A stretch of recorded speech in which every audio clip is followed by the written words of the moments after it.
If you have a large sum of money, decide on any of the three portfolio, the aggressive growth, the growth portfolio, or the dividend growth portfolio. It should be spread over a period of time because you run the risk of catching a market high if a large sum of money is to be invested at one go.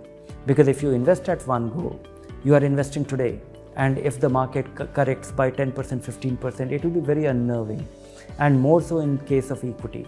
Now I'll tell you how to decide this time frame.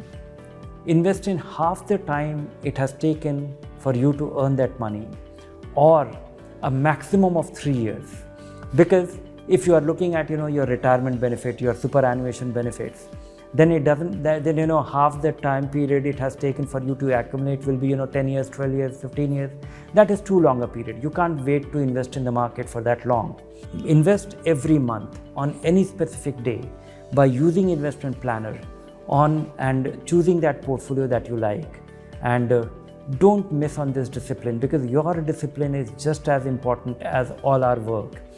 Both is equally important, because even if you choose a great research and great selection or great funds, great stocks from our recommendations, if you are not disciplined and if you are not long-term oriented, you will not succeed. That is more important than all the work that we are doing. Investment in securities market are subject to market risks. Read all the related documents carefully before investing.